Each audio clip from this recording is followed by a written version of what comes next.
നമസ്കാരം ഗായ്സ്, ഇന്നത്തെ വീഡിയോയിൽ നമ്മൾ നോക്കാൻ പോകുന്നത് മോട്ടോ എഡ്ജ് 50 5G. ഈ സീരീസിലെ നാലാമത്തെ ഫോണാണ് മോട്ടോ എഡ്ജ് 50 സീരീസിൽ പ്രോ ഉണ്ട്, അൾട്ര ഉണ്ട്, ഫ്യൂഷൻ ഉണ്ട്. ഇപ്പോൾ നാലാമത് ഒരു മോട്ടോ എഡ്ജ് 50 5G കൂടി വന്നിരിക്കുകയാണ്.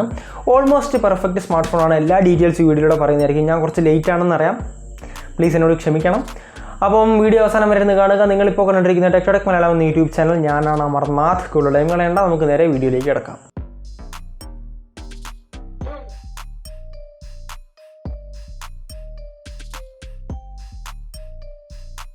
8GB 256GB 28,000 രൂപയാണ് നിങ്ങൾക്ക് വരുന്നത്. 2,000 രൂപയുടെ ഓഫർ ഉണ്ട്, ബാങ്ക് ഓഫർ. സോ 26,000 രൂപ നെറ്റ് പ്രൈസാണ് നിങ്ങൾക്ക് കിട്ടുന്നത്.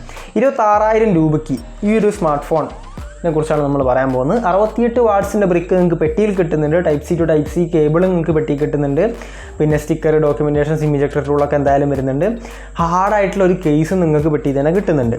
ഇനി നമ്മൾ ഈ ഒരു ഫോണിൻ്റെ ഡിസൈൻ ഡിപ്പാർട്ട്മെൻറ്റിലേക്ക് നോക്കുന്ന സമയത്ത് ഇൻഹാൻഡ് ഫീൽ പറയുമ്പോൾ അത്യാവശ്യം നല്ല ഇൻഹാൻഡ് ഫീൽ തന്നെ ആയിരിക്കും. കാരണം ഒരു ഫോം ഫാക്ടർ എന്ന് പറയുന്നത് കർവ്ഡ് ആണ്, ഡിസ്പ്ലേയും കർവ്ഡ് ആണ്, ബാക്കും കർവ്ഡ് ആണ്. ഇനി ആ ഒരു ലുക്കൊക്കെ നോക്കുമ്പം മോട്ടോറോളയുടെ ആ ഒരു സ്ഥിരം ലുക്ക് തന്നെയാണെങ്കിലും കാണാൻ രസമുണ്ട്. എനിക്ക് പേഴ്സണലി ഇഷ്ടപ്പെട്ട ഒരു ലുക്കാണ്. ബാക്ക് വീഗൻ ലെതറാണ് വരുന്നത്, ഫ്രെയിംസ് മെറ്റലാണ് വരുന്നത്, ഫ്രണ്ടിൽ ഗൊറില്ല ഗ്ലാസ് 5ൻ്റെ പ്രൊട്ടക്ഷനും വരുന്നുണ്ട്. 3 കളർ വേരിയൻസിലാണ് വരുന്നത്. 3 കളർ വേരിയൻസും ഞാനിവിടെ കൊടുത്തേക്കാം. 7.79 mm തിക്നെസ്സും 180 ഗ്രാം വെയിറ്റുമാണ് വരുന്നത്. സോ ലൈറ്റ് വെയിറ്റ് ആണ്, തിന്നാണ്, മിലിറ്ററി ഗ്രേഡ് സർട്ടിഫൈഡും കൂടിയാണ്. അതായത് താഴെ വീണാലൊന്നും അത്ര പെട്ടെന്ന് പൊട്ടില്ല എന്നാണ് അവർ പറയുന്നത്. പിന്നെ high temperature test, high cold test എന്നൊക്കെ പറയുന്നുണ്ട് പല റിവ്യൂവേഴ്സും. ഇത് താഴെയിട്ട് പൊട്ടിക്കാൻ ശ്രമിക്കുന്നുമുണ്ട്, എന്നാൽ പൊട്ടുന്നുമില്ല. അപ്പോൾ പെട്ടെന്നൊന്നും വീണാൽ പൊട്ടില്ല എന്ന് നമുക്ക് ആശ്വസിക്കാം എന്ന് കരുതിയിട്ട് ഇട്ട് പൊട്ടിച്ചാൽ പൊട്ടാത്ത ഫോണൊന്നും ആയിരിക്കില്ല. എന്തൊക്കെ പറഞ്ഞാലും 30,000 രൂപയുടെ താഴെയുള്ള ഫോണാണ് എന്നുള്ളത് ഒന്ന് ചിന്തിക്കുക. 2 ഇതൊരു ഫോണാണ് എന്നുള്ളത് ചിന്തിക്കുക. സോ കവറിട്ട് കിട്ടുന്ന ഗാർഡൊക്കെ വാങ്ങിയിട്ടിട്ട് മാത്രം ഉപയോഗിക്കുക, എന്തൊക്കെ മിലിറ്ററി ഗ്രേഡ് പറഞ്ഞാലും. സോ മിലിറ്ററി ഗ്രേഡ് സർട്ടിഫിക്കേഷൻ ഉള്ളത് നല്ലൊരു കാര്യം തന്നെയാണ്, അതിനെ ഞാൻ താഴ്ത്തി പറയുന്നില്ല. പക്ഷേ അതുണ്ടെങ്കിലും നമ്മൾ ചെയ്യേണ്ടത് നമ്മൾ ചെയ്യണം, അത്രേ ഞാൻ പറഞ്ഞിട്ടുള്ളൂ. അപ്പോൾ അതിന് നമ്മൾ ഫുള്ള് റിലേ ചെയ്യാൻ പാടില്ല. പിന്നെ IP68ൻ്റെ വാട്ടർ ആൻഡ് ഡസ്റ്റ് റെസിസ്റ്റൻസ് വരുന്നുണ്ട്. സോ വെള്ളത്തിലൊക്കെ പിടിച്ച് മുക്കിയാലും യാതൊരു കുഴപ്പവും വരാൻ പോകുന്നില്ല എന്നും കരുതി മുക്കണം എന്നല്ല ഞാൻ പറയുന്നത്. ആൻഡ് 3.5 mm ഓഡിയോ ജാക്ക് നിങ്ങൾക്ക് ഇവിടെ കിട്ടുന്നില്ല. പിന്നെ SD കാർഡ് സ്ലോട്ട് നിങ്ങൾക്ക് ഇവിടെ കിട്ടുന്നില്ല. 3 മൈക്ക് ഇവിടെ വരുന്നുണ്ട്. സോ സൗണ്ടൊക്കെ റിസീവ് ചെയ്യുന്നതിന് കുറച്ചുകൂടി നല്ല ക്ലാരിറ്റിയും കാര്യങ്ങളൊക്കെ ഉണ്ടാവാൻ സാധ്യതയുണ്ട്. പിന്നെ USB വേർഷൻ 2.0 ആണ് USB ടൈപ്പ് സി പോർട്ട് വരുന്നത്.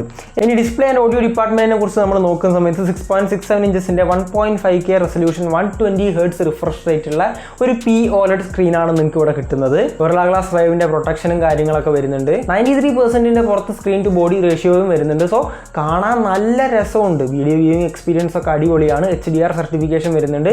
നെറ്റ്ഫ്ലിക്സിൽ ഇപ്പോൾ തൽക്കാലം കിട്ടുന്നില്ല, അപ്ഡേറ്റിൽ കിട്ടാൻ സാധ്യതയുണ്ട്. പക്ഷേ യൂട്യൂബിൽ നിങ്ങൾക്ക് HDR സപ്പോർട്ട് ഇപ്പോൾ കിട്ടുന്നുണ്ട്.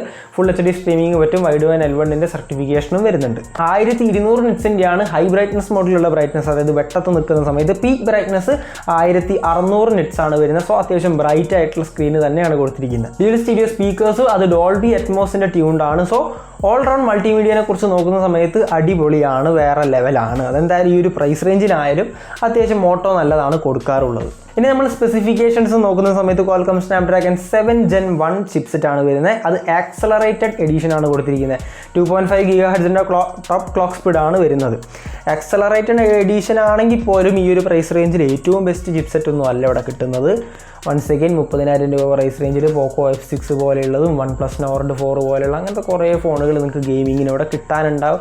അപ്പം Realme GT60 ഒക്കെ വരുന്നുണ്ട്. അപ്പോൾ നിങ്ങൾ ഗെയിമിങ്ങിന് വേണ്ടിയിട്ട് ഈ ഒരു ഫോൺ എടുക്കരുത് പ്ലീസ്. ഇതൊരു ഓൾറൗണ്ട് പാക്കേജാണ് ഞാൻ പറഞ്ഞ പോലെ. അപ്പം ഈ ഒരു ചിപ്സെറ്റിനെ കുറിച്ച് പറയുന്ന സമയത്ത് പിന്നെ 4516 mm² vapour chamber liquid cooling system കാര്യങ്ങളൊക്കെ വരുന്നുണ്ട്. സോ ഹീറ്റൊക്കെ ഒന്ന് മാനിപ്പുലേറ്റ് ചെയ്ത് അടിപൊളിയായിട്ടൊന്ന് കൺട്രോൾ വരുത്താനുള്ള പരിപാടിക്ക് ഇതിൻ്റെ അകത്ത് കൊടുത്തിട്ടുണ്ട്. LPDDR4X UFS 2.2 60 FPS ഗെയിമിങ് കാര്യങ്ങളൊക്കെ അത്യാവശ്യം നല്ല രീതിയിൽ തന്നെ പറ്റും. 6,99,000 AnTuTu സ്കോർ, 7,00,000 AnTuTu സ്കോർ എന്ന് പറയാം. അത്യാവശ്യം കുഴപ്പമില്ലാത്തൊരു AnTuTu സ്കോറും കാര്യങ്ങളൊക്കെ അവിടെ വരുന്നുണ്ട്. അതായത് ഞാൻ പറഞ്ഞു ഇവിടെ LPDDR4X UFS 2.2 ഒക്കെ വരുന്നുള്ളൂ. നമുക്ക് LPDDR5X UFS 4.0 വരെ കിട്ടുന്ന 1 മില്യൺ 1.5 മില്യൻ്റെ പുറത്ത് AnTuTu സ്കോർ കിട്ടുന്ന ഗെയിമിംഗ് സ്മാർട്ട് ഫോൺസ് ഇവിടെ കിട്ടാനുണ്ട്. സോ ഇതൊരു ഗെയിമിംഗ് ഫോണായിട്ട് കരുതരുത്. ഇതൊരു ഓൾറൗണ്ട് പാക്കേജാണ്. 5000 mAh ബാറ്ററി, 68 വാട്ട്സിൻ്റെ വയേർഡ് ചാർജിങ്, 15 വാട്ട്സിൻ്റെ വയർലെസ് ചാർജിങ്. സോ ബാറ്ററി ഡിപ്പാർട്ട്മെൻറ്റും പക്കയാണ്. വയർലെസ് ചാർജിങ്ങിൻ്റെ സപ്പോർട്ടും ഇവിടെ കൊടുത്തിട്ടുണ്ട്. ഈ ഒരു കാരണങ്ങൾ കൊണ്ടാണ് ഈ ഒരു ഫോൺ ഞാൻ നല്ലതാണെന്ന് പറയുന്നത്. കാരണം ഓൾറൗണ്ട് പാക്കേജ് ആക്കാൻ അവർ ശ്രമിച്ചിട്ടുണ്ട്. ഈവൻ തോ ഈ ഒരു പ്രൈസ് റേഞ്ചിലെ ബെസ്റ്റ് ചിപ്സെറ്റ് അവർ കൊടുത്തിട്ടില്ലെങ്കിൽ പോലും. ഇനി സോഫ്റ്റ്വെയറിനെ കുറിച്ച് നോക്കുന്ന സമയത്ത് ഹെലോ UI ആണ് മോട്ടോറോളയുടെ. ആൻഡ് ആൻഡ്രോയിഡ് 14 ആണ് ഔട്ട് ഓഫ് ദ ബോക്സ്. 2 വർഷത്തെ ആൻഡ്രോയിഡ് അപ്ഡേറ്റ്, 3 വർഷത്തെ സെക്യൂരിറ്റി പാച്ച് അപ്ഡേറ്റ്. ഇവിടെ അവർക്ക് 1 വർഷവും കൂടി കൊടുക്കാമായിരുന്നു. അതായത് അറ്റ്ലീസ്റ്റ് 3+4 ആക്കാമായിരുന്നു എന്ന് എനിക്ക് തോന്നി. കാരണം കോമ്പറ്റീറ്റേഴ്സ് അത് കൊടുക്കുന്നുണ്ട്, ഏത് കമ്പനി ആയാലും. ഇനി ഫീച്ചേഴ്സ് നോക്കുകയാണെങ്കിൽ സ്മാർട്ട് കണക്റ്റ്, അതായത് നിങ്ങൾക്ക് സീംലെസ്ലി ലാപ്ടോപ്പൊക്കെ ആയിട്ട് കണക്ട് ചെയ്ത് ആ ഫീച്ചർ അടിപൊളിയാണ്. പിന്നെ മാജിക് ക്യാൻവാസ് AI ഫീച്ചറാണ്. നിങ്ങൾക്ക് ജസ്റ്റ് പ്രോംപ്റ്റ് കൊടുത്തിട്ട് വാൾപേപ്പർ ഉണ്ടാക്കാൻ പറ്റും. AI ഫീച്ചർ ഇപ്പോൾ എല്ലാത്തിലും വരുന്നുണ്ട്. പിന്നെ Moto security features, Moto gestures, ഇങ്ങനെ കുലിക്കിയാൽ ഫ്ലാഷ് ലൈറ്റ് കത്തുക. പിന്നെ അങ്ങനെ കുറേ ഫീച്ചേഴ്സ് കാര്യങ്ങളൊക്കെ വരുന്നുണ്ട്. പറയാനാണെങ്കിൽ ഒരുപാട് ഫീച്ചേഴ്സ് ഉണ്ടാവില്ല, ജസ്റ്റ് മെയിൻ കാര്യങ്ങൾ പറഞ്ഞെന്നുള്ളൂ. ക്ലീൻ UI ആണ്. ബ്ലോട്ട്വെയറും കാര്യങ്ങളൊക്കെ കുറവാണ്. എന്തോ ഔട്ട് ഓഫ് ദ ബോക്സ് ഒരു വിഡ്ജറ്റ് വരുന്നുണ്ട്, അതെടുത്ത് ഒഴിവാക്കിയാൽ സംഭവം ക്ലീൻ ആണ്, ഒരു കുഴപ്പവും വരാൻ പോകുന്നില്ല. സോ സോഫ്റ്റ്വെയറും അടിപൊളിയാണ്. മറ്റ് ഫീച്ചേഴ്സ് നോക്കുകയാണെങ്കിൽ 16 5G ബാൻഡ്സിൻ്റെ സപ്പോർട്ട് വരുന്നുണ്ട്. സോ ഗ്ലോബൽ എല്ലാ 5G ബാൻഡ്സും ഒരുവിധം വരുന്നുണ്ട്. Wi-Fi 6E, ബ്ലൂടൂത്ത് വേർഷൻ 5.2 വരുന്നുണ്ട്. NFC-യുടെ സപ്പോർട്ട് വരുന്നുണ്ട്. 4x4 മിമോ വരുന്നുണ്ട്. In display fingerprint scanner, face unlock, IP68 water and dust resistance, എല്ലാ കാര്യങ്ങളും വരുന്നുണ്ട്. അത്യാവശ്യം നമുക്ക് വേണ്ട എല്ലാ കാര്യങ്ങളും ഇവിടെയും വരുന്നുണ്ട്. ലാസ്റ്റ് ആൻഡ് ഫൈനലി ക്യാമറയെ കുറിച്ച് നോക്കുന്ന സമയത്ത് 50 മെഗാപിക്സലിൻ്റെ OIS സപ്പോർട്ട് ചെയ്യുന്ന സോണി LYT700C എന്ന് പറയുന്ന പ്രൈമറി ക്യാമറയും, സെക്കൻഡറി ആയിട്ട് 10 മെഗാപിക്സലിൻ്റെ ഒരു OIS തന്നെ സപ്പോർട്ട് ചെയ്യുന്ന 3x ടെലിഫോട്ടോ ക്യാമറയും, മൂന്നാമതായിട്ട് ഒരു 13 മെഗാപിക്സലിൻ്റെ അൾട്രാ വൈഡ് ക്യാമറയാണ്. അത് മാക്രോ ആയിട്ടും നിങ്ങൾക്ക് ഉപയോഗിക്കാൻ പറ്റും. ഇനി 32 മെഗാപിക്സലിൻ്റെ സെൽഫി ക്യാമറയും. Camera setup is awesome. ഉറപ്പായിട്ടും പറയാം, അടിപൊളിയായിട്ടുണ്ട്. കാരണം പക്ക സെറ്റപ്പാണ്. അതായത് എല്ലാ സെൻസറും കൊടുത്തിരിക്കുന്ന every single sensor, total selfie അടക്കം 4 കൊടുത്തിട്ടുണ്ടെങ്കിൽ അതെല്ലാം ഉപയോഗപ്രദമാണ്.